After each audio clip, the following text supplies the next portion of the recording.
introduction and thank you for inviting me.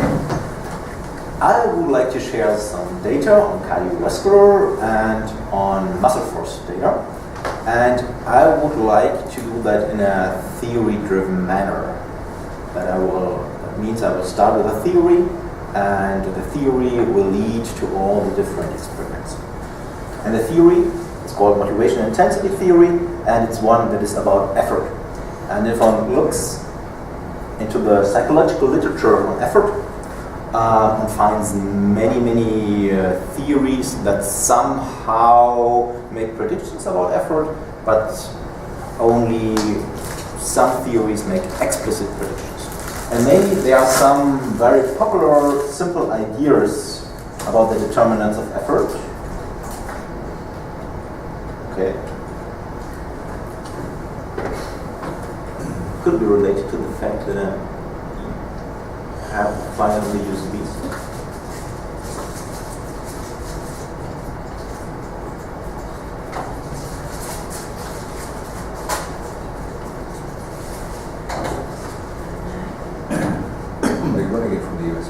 Yeah, that's because you just pull it out of the desk. Yeah, I tried, but it didn't allow me to do that.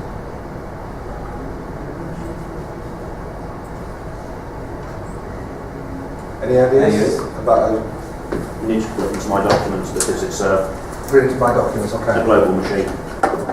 You drop it into that file then, Michael.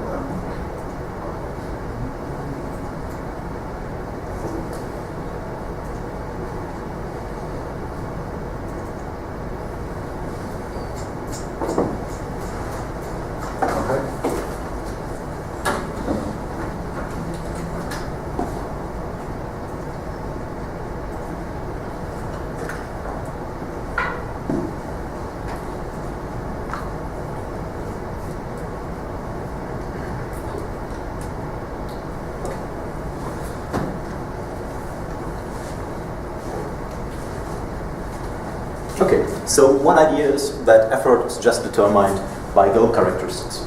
Classical example, goal value. The more important a task is for you, the more effort you put in the task. Another very simple idea is that the individual's need state determines your effort mobilization. For instance, the achievement motive. If you are someone with a high achievement motive, you put a lot of effort in achievement tasks.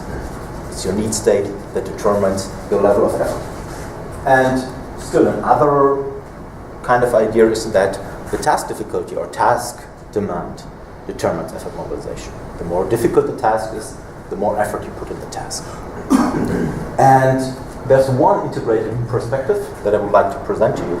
That's motivation intensity theory that more or less tries to bring all these different variables into one theory that predicts effort mobilization. And the very simple prediction is that effort is a function of task demand as long as the required effort is justified. And I will come back to that in a couple of minutes. First, to understand the theory, it's best to imagine what happens when you are going to buy something to drink in a vending machine. What do you do? What determines the amount of money that you put in such a machine? Well, the first thing that determines the amount of money that you put in a machine, that's the price. If to get milk out of the machine, you're asked to pay 3 pounds, you're putting exactly 3 pounds in the machine. You're not putting 2 pounds in the machine, because in this case, you will not get the drink, and you're not going to put 4 pounds in the machine, because the machine only asks you to put 3 pounds in the machine. What if the price is 100 pounds for a small bottle of milk? Probably in this case, you're not going to put any money in the machine, because it's just not worth the price to have the small bottle of milk. But the situation is different if you didn't drink for a couple of days. If you really need something to drink, probably in this case, it would be justified to pay 100 pounds to get the milk out of the vending machine. So, depending on your need state, depending on the on the importance of getting the drink, you are willing to spend more or less money. But what finally determines the amount of money that you will spend for the drink is the price. And motivation intensity theory predicts that effort mobilization functions exactly the same way. You are mobilizing effort as a function of the difficulty of the task. The more difficult the task is, the more effort is required, and you are investing exactly what is required, but only up to a certain level. If the importance of succeeding in the task doesn't justify the required effort, you are not going to invest any effort. And these are the formal predictions. The first one's the definition. According to this theory, or the theory only deals with effort as resource investment in goal pursuit, instrumental tasks. And the basic idea of the theory is that individuals try to avoid wasting important resources. So you always try to withhold the effort. You don't want to waste your effort because it could be important for survival.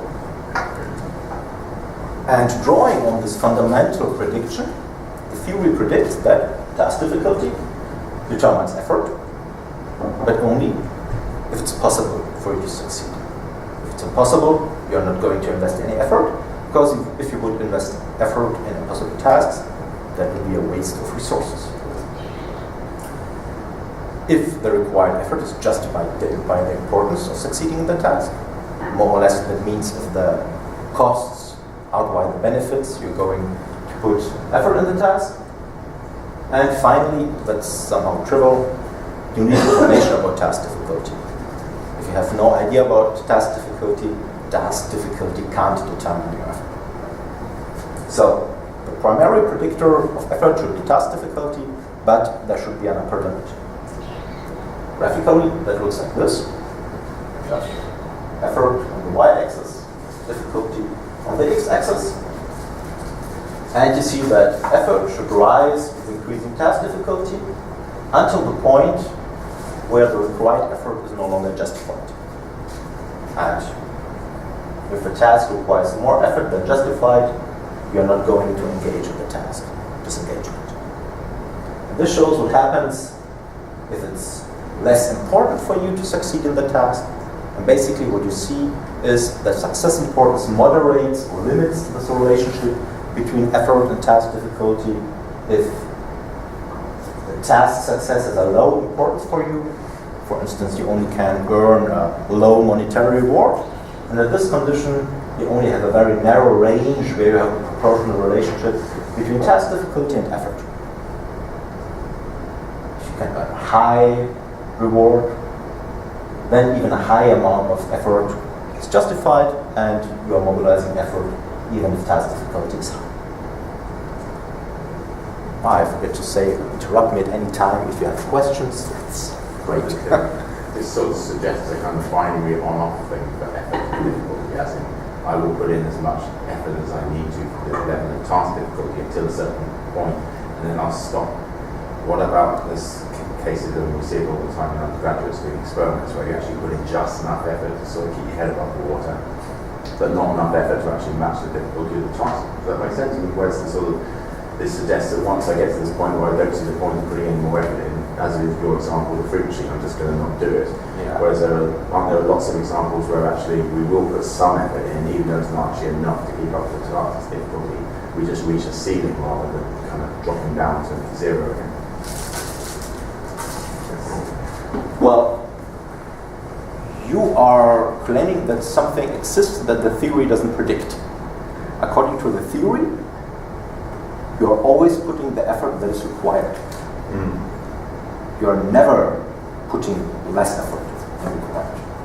Because, well, the theory basically assumes that you know what you exactly need to do. I guess it also assumes that tasks must be on-off, as it were, so either I succeed in the task or I don't succeed in the task. Does that make sense? So the fruit machine is a case of either I get to do the task or I don't do the task.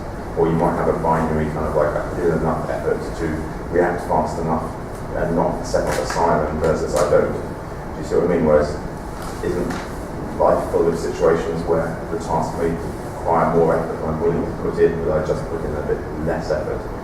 Does that make sense? Why would you do that? Well, because sometimes you don't actually need to, because things that aren't necessarily all about success or failure. I mean, we can. Because you think if you would put a little bit less effort, probably nevertheless you would be lucky and succeed nevertheless. So that kind of thing, I guess, there are lots of situations. I understand that. The theory doesn't. Okay. So the theory doesn't. The theory really thinks that it's on-off. You can either succeed or you can fail. And basically the theory makes predictions for one certain moment in time. So it's not about, even if what I'm going to show you is about integrated measures over 5 minutes of performance time. Basically the theory means at one certain moment in time, task difficulty, the subjective task difficulty that you feel at this moment determines your effort mobilization. Okay. Because you think if you put exactly this effort in the task, then you will succeed. If you put less, you won't succeed. Okay. All this only makes sense if you have an idea about task difficulty.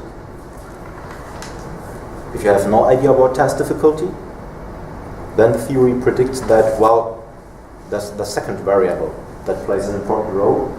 If you don't know how difficult the upcoming task will be, it's success importance. So all the stuff, the need state, rewards, incentive value, that determines your effort mobilization. And under this condition, effort should just be a function of the importance of succeeding at the task. The more important it is for you to succeed, the more effort you put into the task. The basic idea is that if you follow this rule, you probably might have invested more than required, but in any case, you are never exceeding what is justified. Okay, and I'm going now to present you some data on this set of predictions, and there are studies that have used goal attractiveness as an indicator of effort that has a long history that I'm not going to discuss with you. Self-reported effort, and you have cardiovascular responses and exerted hand force. And I will present you some studies that have used the last two measures. We'll start with the cardiovascular responses, and let me first explain the underlying rationale, why cardiovascular responses might be linked to effort, and it basically draws on work of a physiologist called Oberst, who observed that the sympathetic impact on the heart is linked to task engagement. Basically, Oberst, he wasn't interested in effort or something like that. He was more interested in the impact of exaggerated cardiovascular responses on health. And he observed that whenever his participants were able to determine with their performance the outcome of a task, he observed that the sympathetic impact on the heart was strong. So he observed whenever people were engaged in the task, sympathetic impact on the heart increased as well. And Rex Wright, who was a PhD student of Jacob Brehm, the author of motivation intensity theory, he, as a postdoc, he went to, I think it was one of the universities in New York, and he discovered the work of Paul Oberst. So he already had heard about Brehm's motivation intensity theory, which is about effort mobilization, and then he discovered Paul Oberst's work, and Oberst was speaking about task engagement, and Rex basically, draw the conclusion, effort, task engagement, that's quite similar. So effort is associated with sympathetic impact on the heart. Basically, that was the invention, that was the definition of Rex Wright. He defined effort as sympathetic impact on the heart. And if you accept this definition of effort, then it follows logically that you can use a couple of measures, cardiovascular measures, to test motivation intensity. And the measures that Rex was using and suggested were mainly blood pressure. And Rex, He, in particular, was interested in assessing systolic blood pressure, the maximum blood pressure between two heartbeats as an indicator of effort. His idea was that sympathetic impact has an impact on the heart, and sympathetic activity determines how forcefully the heart contracts. And if the heart contracts very forcefully, a large amount of blood is ejected. And Rex was concluding that systolic blood pressure, the highest value of blood pressure between two heartbeats, is strongly linked to the amount of blood that is ejected. So, with this line of reasoning, he created a bridge between systolic blood pressure and the sympathetic impact on the heart. Sympathetic impact on the heart increases the force of cardiac contraction, which increases the cardiac output, which increases systolic blood pressure. Fortunately, systolic blood pressure is not the perfect indicator of sympathetic impact on the heart. It might even not be the best non-invasive indicator of sympathetic impact on the heart. There's another measure, pre-ejection period, which is the time interval between the onset of ventricular depolarization and the opening of the aortic valve. And this tiny time interval is an indicator of sympathetic impact on the heart. The stronger the sympathetic impact gets, the shorter this pre-ejection period interval gets. And to assess pre-ejection period, you need an impedance cardiogram. And the impedance cardiograph assesses an electrocardiogram and an impedance cardiogram, which basically is the electrical conductance of the thorax. And well, we are using a device that is using spot electrodes, and you put the spot electrodes on the neck and on the middle axillary line, and what you get is an ECG and an ICG. And these are prototypical patterns. If you get curves that look like that, you are a lucky guy. And the pre-ejection period, that's a time interval between ventricular depolarization. It starts here, that's why I use an ECG, until the opening of the aortic valve, and that's indicated with this B point, which is basically this tiny notch that you can see here. So this time interval is pre-ejection period. At rest, it takes about 100 milliseconds, 120 milliseconds. The stronger the sympathetic impact, the shorter the sympathetic impact. Alright. And a large part of the literature on motivation intensity theory has used cardiovascular measures and has only relied on blood pressure measures. And I'm going to show you now first two studies that also have used pre-ejection period in very simple paradigms. The first one is one that just tested the impact of task difficulty on effort, on cardiovascular responses. And if you remember the predictions of the theory, when task difficulty increases, effort should also increase until a point where it's too difficult, where it's impossible, and you disengage. So you should get a kind of sawtooth pattern. We manipulated task difficulty across 4 levels, and this shows more or less typical physiological cardiovascular paradigm that we're using. We have first an habituation period where we assess cardiovascular baseline measures, and then we have a task performance period. And what we are using as indicators of effort is the change in cardiovascular activity, cardiovascular reactivity, the change from baseline to task performance. So all the data that I'm going to show you are change scores. And in this task, we've used a standard task. I'm going to show you an example in a minute with 4 different levels of difficulty. And we have assessed the pre-ejection period, and heart rate, and blood pressure during habituation on the standard task. And the task looked like that. This was the easy condition. And the task was just to decide if the blue letter was included in the letter series or not.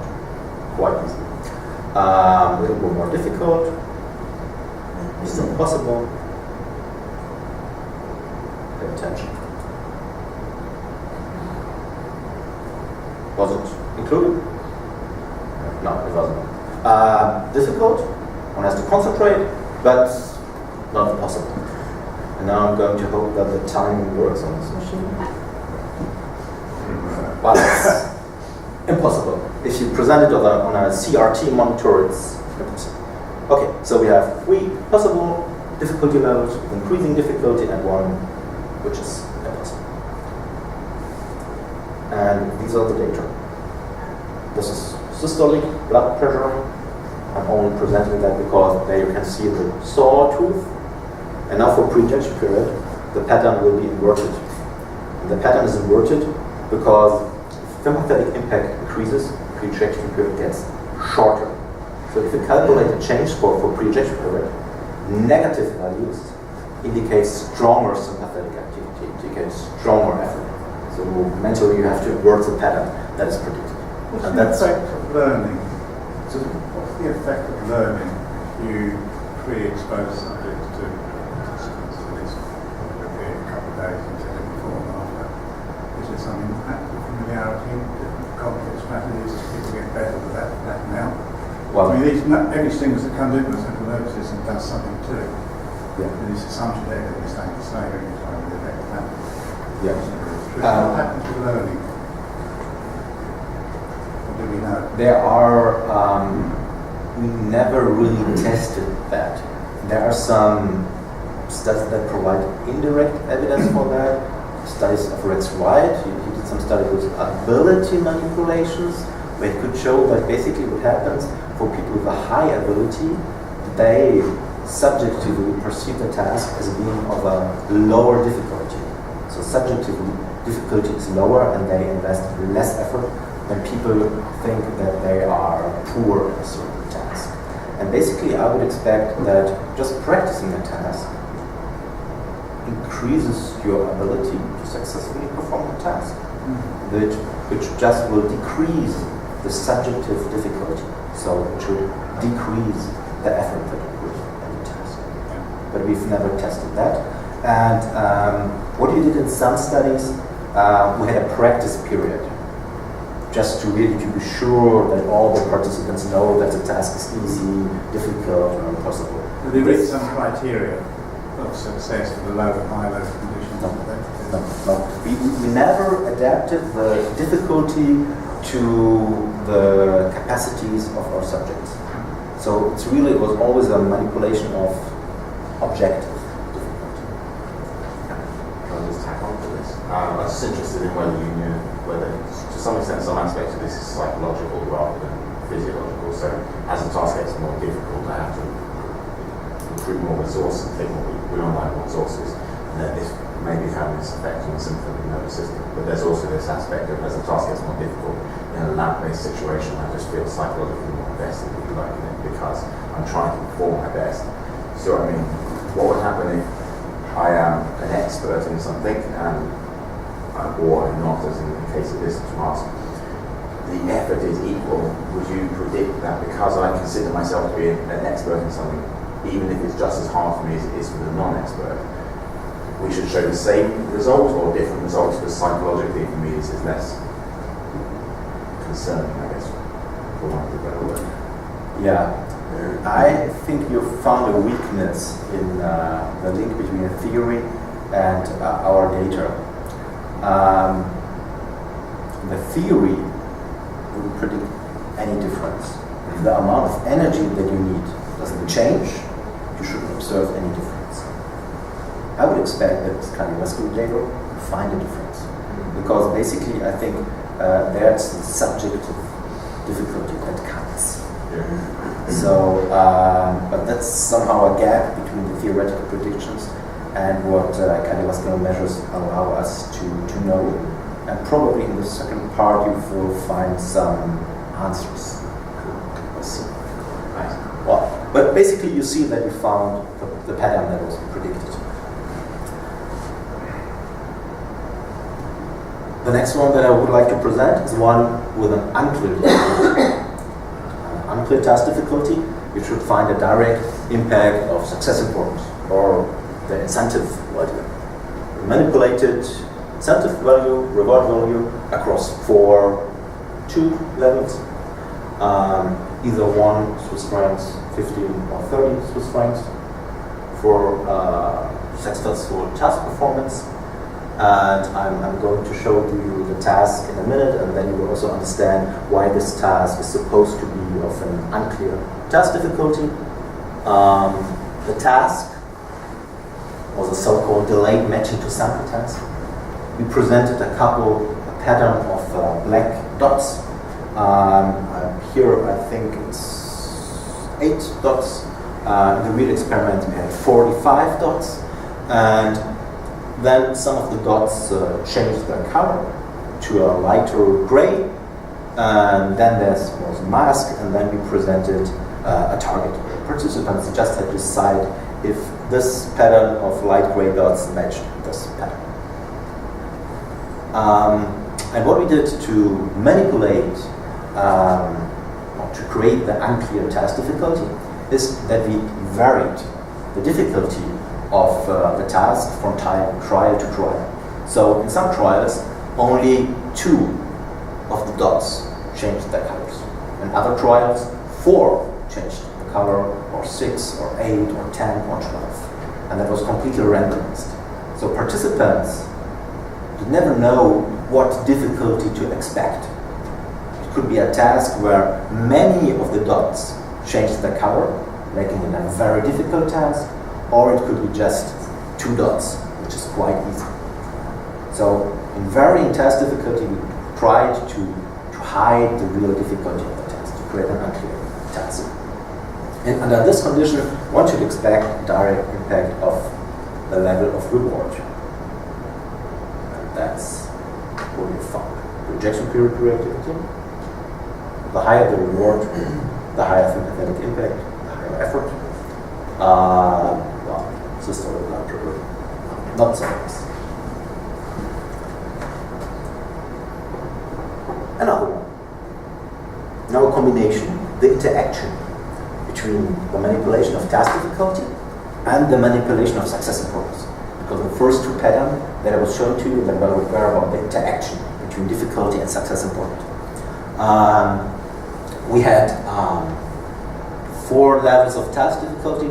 Just I'm asking you to really suppress that, to forget unfixed, because I'm not going to talk about that. So only low, medium, and high task difficulty manipulation, and we had a success importance manipulation across 2 levels. And well, the task was a memory task. We told participants that we gave them a list with a couple of letter series, either 3, 6, or 15 letter series, and their task would be to correctly memorize all the letter series on the list within 5 minutes. And to manipulate success importance, we either presented the task as a simple filler task, which would create the impression that the task is not important at all, or we told them that this is a very important task because it allows us to know if a certain student will be able to succeed the studies or not. So it was an indicator, it was presented as an indicator of the capacity to succeed in the studies, which should be a task that is relatively important for most students. Okay. And these are the data. I'm going to walk you through the pattern. The light gray bars indicate the filler task. Dark gray, the more important. In this study, we didn't measure a pre-rejection period. That's why I'm not going to show that. Only systolic blood pressure. And I just want to draw your attention to under the high success importance. You see that effort, systolic blood pressure, increases across all 3 task difficulty levels. However, if success importance is low, you don't see a relationship between the difficulty of the task and effort relation.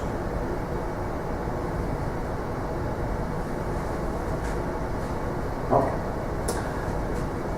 These are just 3 examples of 20-25 studies that have with different kind of manipulations tested the basic predictions of the theory. And now more or less coming back to what you were speaking about, The basic prediction of the theory is one about resource conservation. The basic prediction is that one only invests the effort, the energy that is required, not more. And the problem with cardiovascular measures is one does not know what is required to successfully perform this easy task. Participants invested about a change of 3 millimeters of mercury. But one doesn't know if the 3 millimeters of mercury, this increase, that was necessary or not. Or does one only need an increase of 1 millimeter of mercury to successfully perform the easy task? One just doesn't know. That's not possible, at least as far as I know, to determine what is required in terms of systolic blood pressure reactivity or pre-ejection reactivity. So we have a problem. We can test the second order predictions about the impact of task difficulty and success importance on cardiovascular related, effort-related cardiovascular measures, but we can't examine the basic prediction that's about resource conservation. And with cardiovascular measures, probably the closest that we can come to this is something that we did in this study. If it's important for participants to conserve resources, then whenever you only have a tiny indicator of task difficulty, you should take into account this indicator of task difficulty, and this difficulty information should determine your effort investment. So if a task is unclear, then success importance should determine effort. But if I'm just presenting a tiny, small information about the difficulty of the task, participants should be eager to use this information to determine effort mobilization, just to conserve resources. So in this task, what we did is we presented a task with an unclear task difficulty. So the reward that participants can earn should determine effort mobilization. And we crossed that with a manipulation of the task context. What we did is we presented different kind of manipulation checks. In one group of participants rated how important it is to earn the 2 Swiss francs, how attractive the 2 Swiss francs are. So call this a reward context. And in the other condition, we asked participants to indicate how difficult the upcoming task.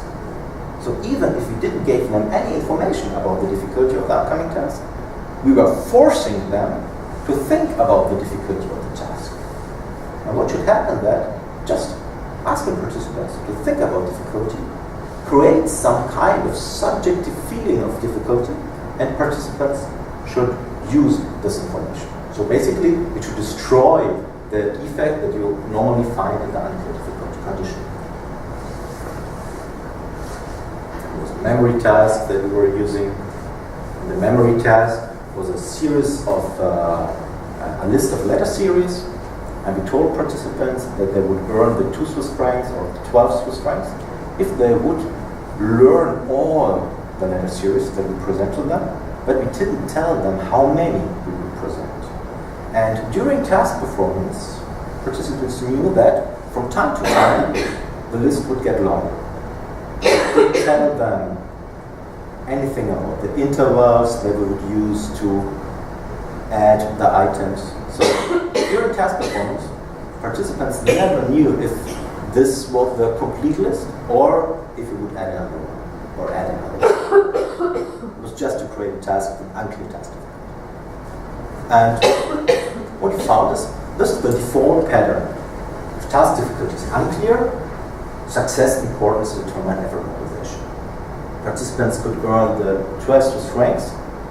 Projection period reactivity was higher than if participants could earn only 2 Swiss francs. Participants had rated task difficulty, the effect disappeared. This is a very indirect evidence for this idea that participants are motivated to conserve resources.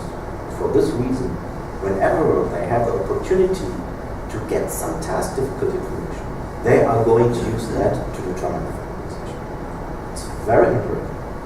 And probably with cardiovascular measures, it might be the best thing that you can do. Any questions? Okay, so that's not satisfying. So probably there's another way how we can get a little bit closer to this idea or to this question if individuals are really motivated in conserving energy. And we basically just have replaced our dependent measure. Instead of using cardiovascular measures, we are now have used exerted hand-grip force.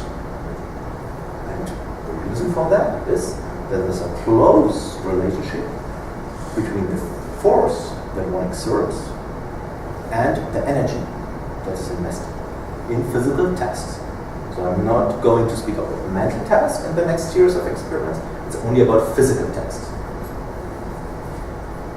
So you probably know that ATP is a source of any kind of human action. And probably you also have this idea, the sliding filament theory of muscle contraction. And basically, there's a theory that says that muscle contraction is composed of tiny cross bridges that do some kind of rowing work. And the basic idea is for one rowing stroke, exactly one molecule of ATP is burned. And the higher the number of rowing strokes, the higher number of exerted force. For this reason, theoretically, exerted force and the amount of energy, the amount of ATP consumed should be related.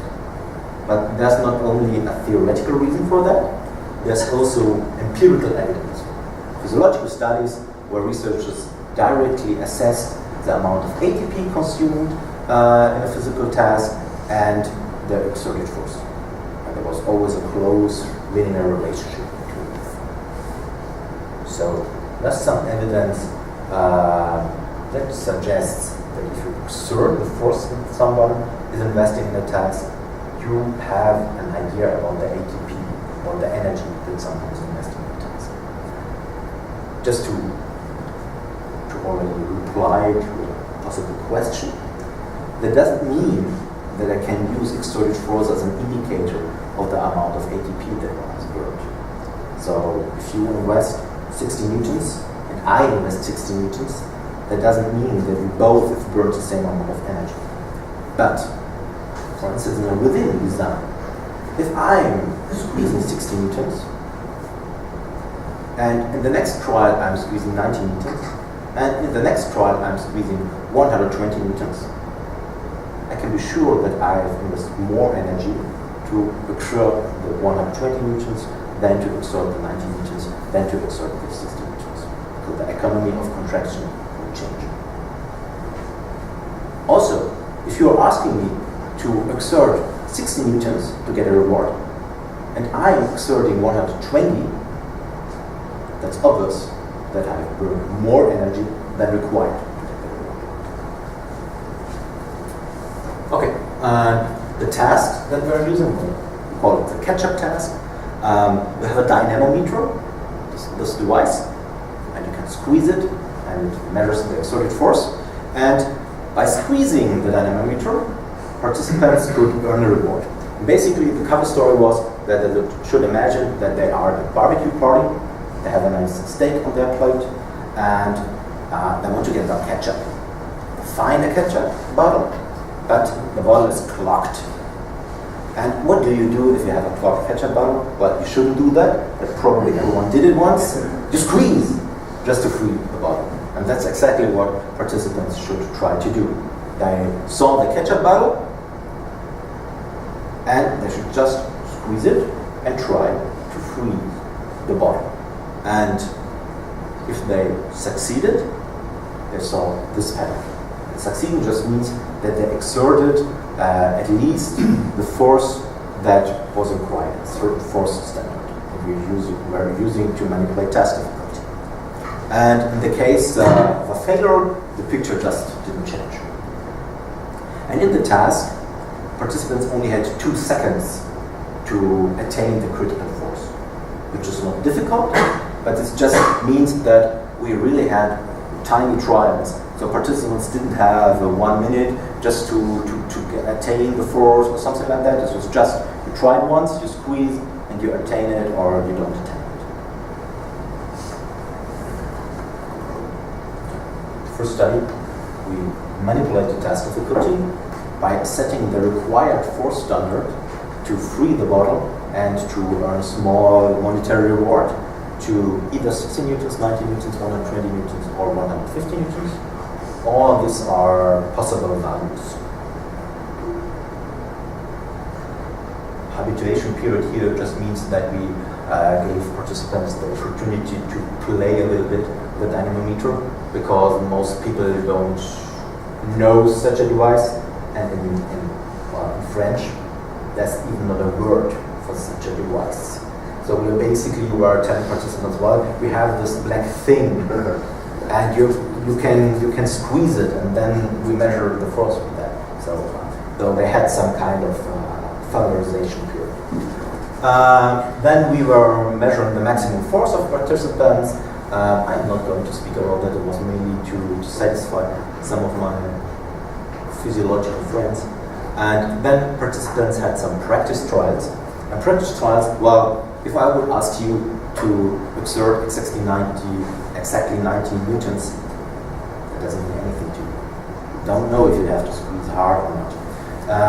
To get participants some kind of idea what that means, if you were in the 60 newtons condition, you had 20 trials where we were asking you to squeeze exactly 60 newtons.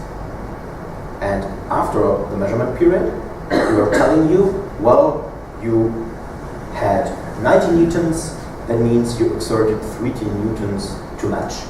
So we gave them a very precise feedback about their amount of, about the level of force that they exerted and what was required during the practice trials. It was just to allow them to learn what it means to exert 60 newtons or 90 or 120. And then the catch-up trials. During the catch-up trials, we didn't present any feedback about the exerted force. You were really blind. You just saw the catch-up battle, and you had 2 seconds to exceed the required force. And you didn't get any direct feedback out of the force that you exerted. And only at the end of the measurement period, you saw the success picture or the failure picture. And, well, if you had to squeeze 60 newtons during the task practice, you also had to squeeze 60 newtons during the catch-up trials. It was between persons manipulation. And the results look like that. This is just practice trials. So nothing that is so much important. But I'm just going to show you that, to show that even in 20 trials, you're able to learn to squeeze with a high precision the required force. So these are the means over the 20 trials. And this staircase represents the required force. And you see that in all conditions, participants really, they can learn what it means to squeeze exactly 120, 90 newtons. And that after that, the catch-up task. And in the catch-up task, it looks like that. The good thing, that's a difficulty. That's the predicted difficulty. The higher the difficulty of the task, the higher the exerted force, the higher the energy. I think they invest far more than necessary. Here, 60 newtons are required. They invest 120 twice. Even during practice, they knew exactly what it means to squeeze 60 newtons. And the only difference was that in this task, we told them every time when you exceed the force standard, you will get a small reward of 5 centimeters, which is less than 0.02 pounds or something like that. So nothing. It's the only difference.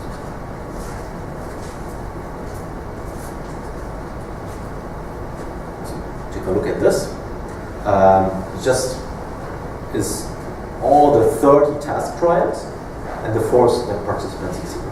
Because we could just say, well, okay, basically they just forgot it, and during the first trials of the task, they were squeezing very hard, But at the end of the task performance period, they got down to what is really required.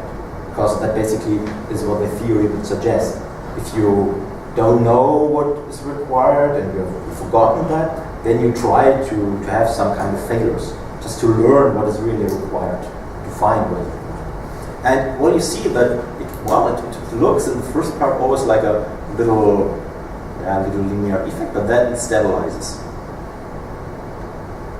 Especially here on the 60 newtons condition, you see that it really has stabilized.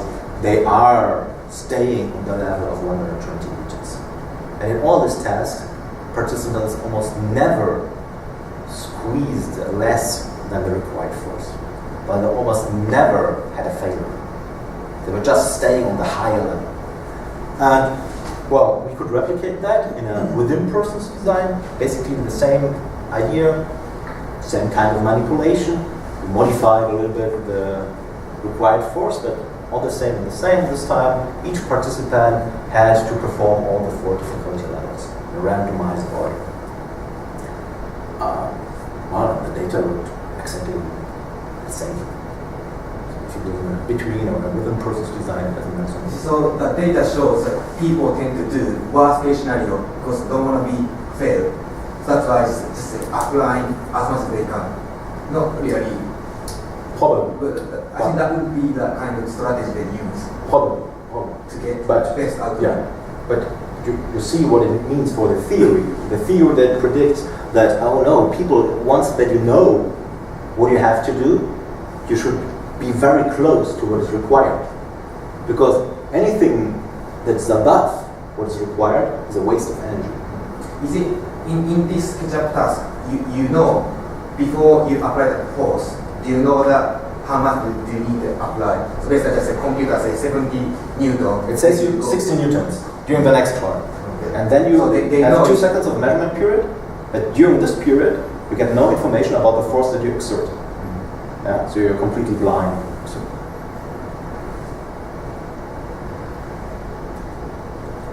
same thing.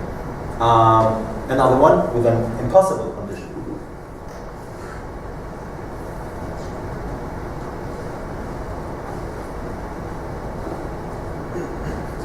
Basically the same with a training period. Participants learn what it means to squeeze 50, 100, 150, or 500 newtons. So participants had the opportunity to learn that 500 newton is impossible, and then that's what they did during task performance. There are many explanations, many post hoc explanations, but for the basic prediction of the theory, who claims that the basic motivation underlying energy investment in goal pursuit is that you want to conserve energy, it's a problem. Because here, people don't conserve at all. They are squeezing, even if they know that it's impossible.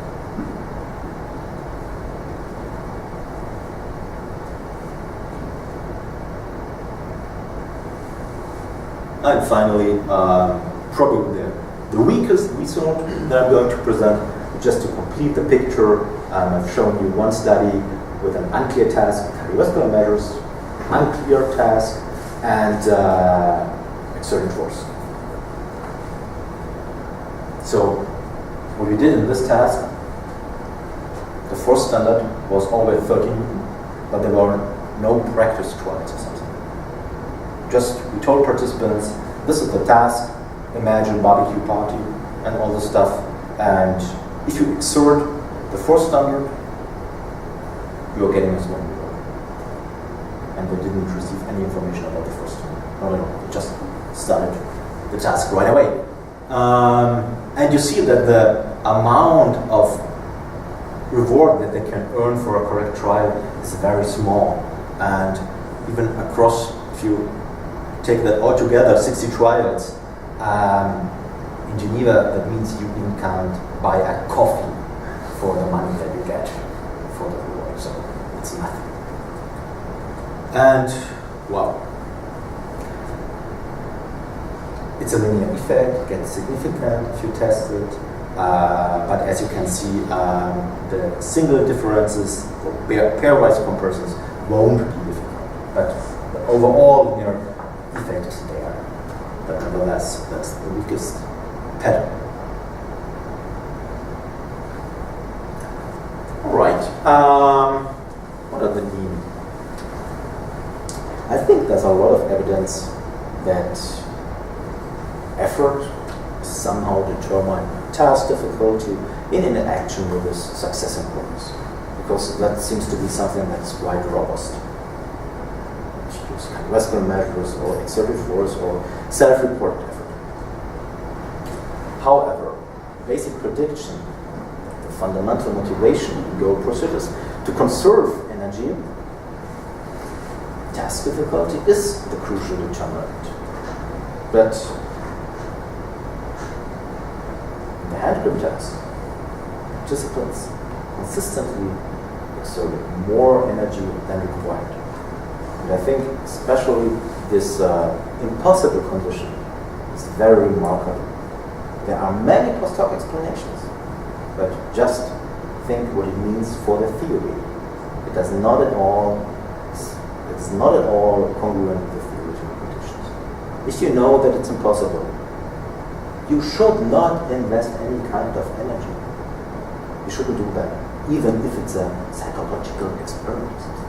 You shouldn't do that. Thank you for your attention.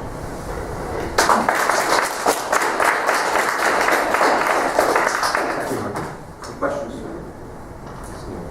Yeah, so do you think that the theory has room for some kind of individual difference, kind of personality type? I mean, that seems to be a bit that's maybe missing from the theory. I don't know, what do you think? If I think that there's an impact of personality traits factors, yes. If I think that personality might be the missing link that helps to explain all that, I have some doubts. I think personality has an impact because personality, in the broadest sense, even the ability to perform a task might be somehow a personality factor, and that will have an impact on the difficulty of the task. Though I think personality probably might have an impact on how important you perceive a task. For certain kinds of personality, people might think, yes, it's very important to earn money. Other people might not care about earning money, but might be more interested, it might be more important to earn, I don't know, social support or something like that. And there might be some personality characteristics that lead to lower subjective task difficulty than others. So I think personality factors could be integrated by having an impact on these two variables. But I don't think that personality factors would allow you to explain why people do more. I think to do that, you need a second kind of basic motivation, what drives your energy investment. And I think by personality things, I mean more that the type of effort I put in is self-descriptive, Okay. rather than the other personality types that you described seem to be more about how much you value, and that seems to be linked with the success motivation as well. So more self-descriptive about how much effort I put into things if I'm asked to do them, or does that make sense? Okay. It's And part of your identity is how much effort can be tied in with that. yeah, and how would you explain this overshot in energy? Because I always try hard. Because I always put in effort. Yeah, and how do you combine it with the difficulty effect? Sorry? How do you combine it with the difficulty effect? Because Some people try even if it is impossible or even if it is difficult, because trying is part of a process and the taking part is part of a process. I don't know if I'm explaining very clearly, but that I should find in my data that I have some participants who squeeze hard and another group of participants who do exactly what is necessary. Would that Yes. be correct? yeah. That's not the case. So it's really, we have one group of participants staying close together. So for instance, in the 60 Newtons conditions, we had no participants squeezing less than a mean of 90 newtons or something like that. So they are really close together.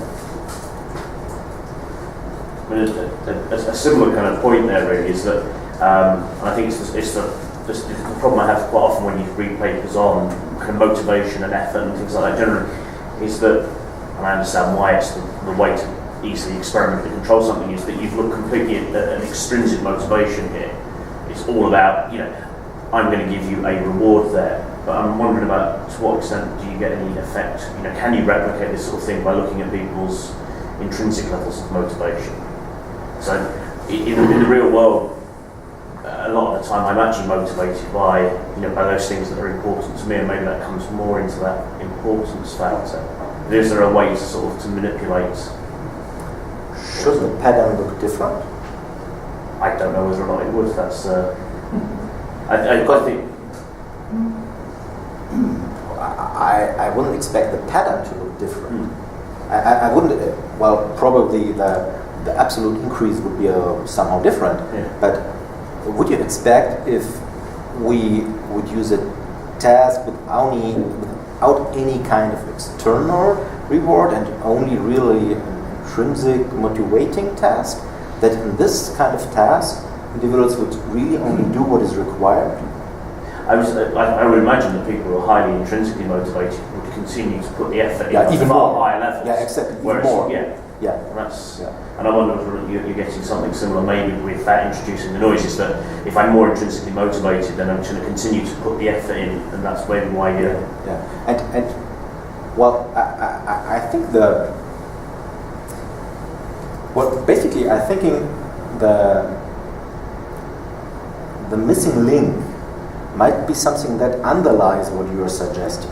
That people are, when engaging in a task or in goal pursuit, they are not only motivated to conserve energy, there's a second kind of motivation that pushes individuals to really put effort in the task. And what we are doing right now, or what I'm doing, is I try to develop an extension or a new theory that basically claims that we have one motivation that urges us to conserve energy, but we have another motivation that urges us to invest a high amount of effort.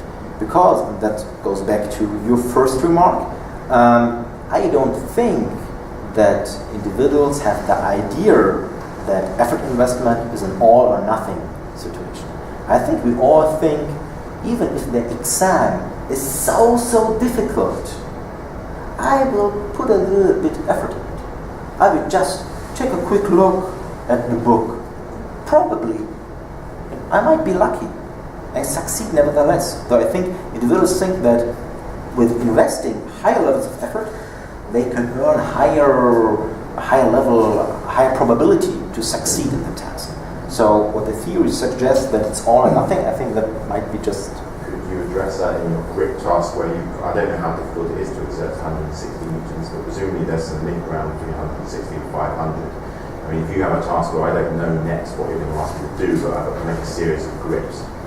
Yeah. I think the problem potentially with that 500 is you just have an experimental effect. I know that potentially otherwise, but if I know that I'm going to have to exert 300 newtons potentially in the next trial, that's probably going to kill that 500 effect, because I'm not going to waste energy trying to grip 500 newtons when I know I can't do it. If I think next of all I'm going to do 300 newtons, and I might need that energy to do that, which I guess is a bit more like something you would come up against in real life, where your decisions driven by what you expect to happen in the near future.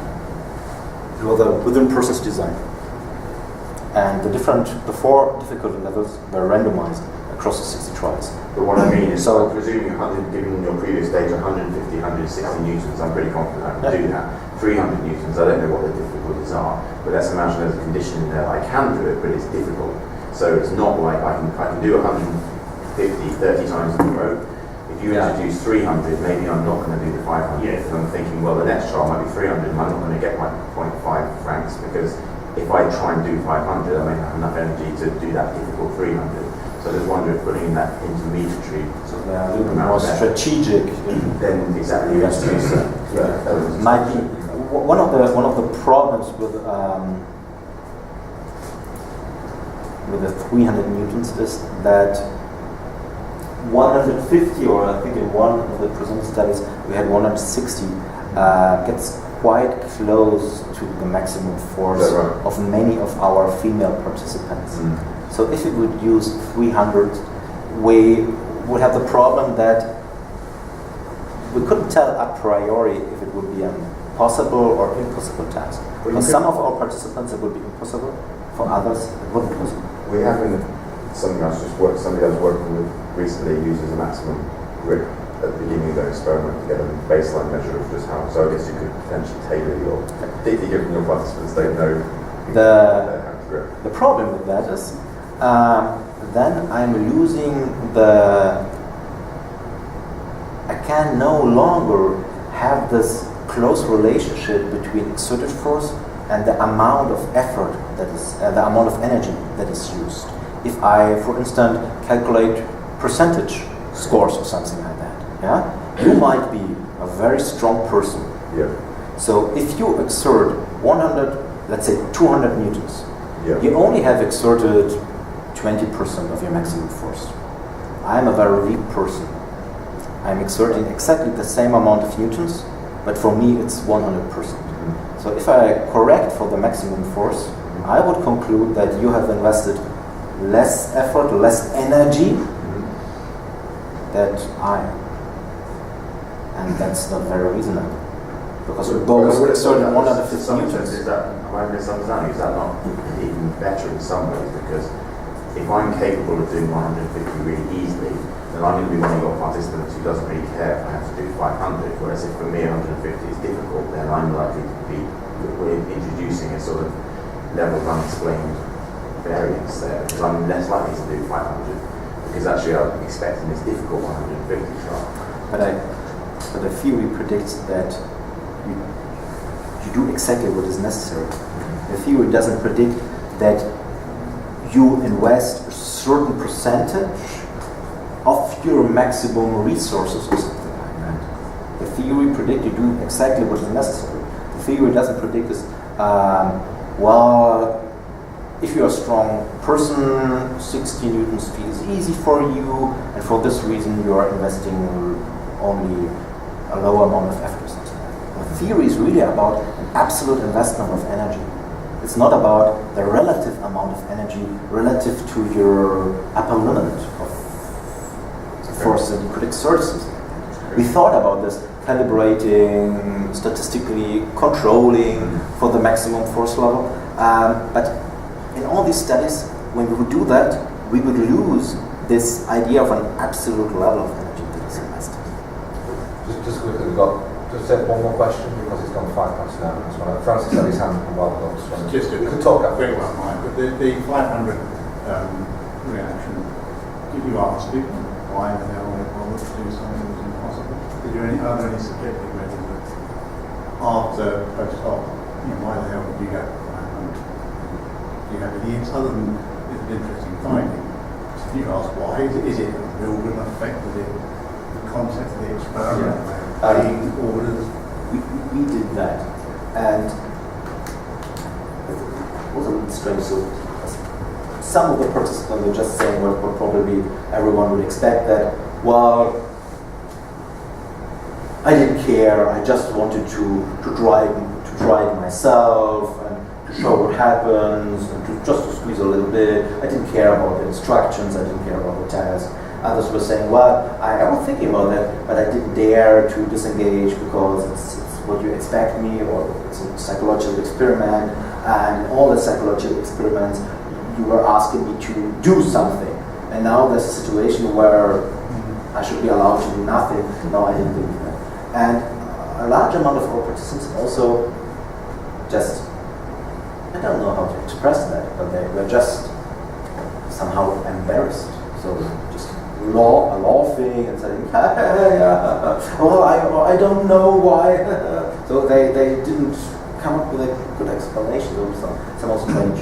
But which is fascinating. When I like implicit stuff, you're asking them, they both rationalise as to why they do it, but it was an interesting comment. Dug into deeper. yeah. Well, Michael will be around a bit after, so people more talks from both of you. Thank him again for this talk. Yeah.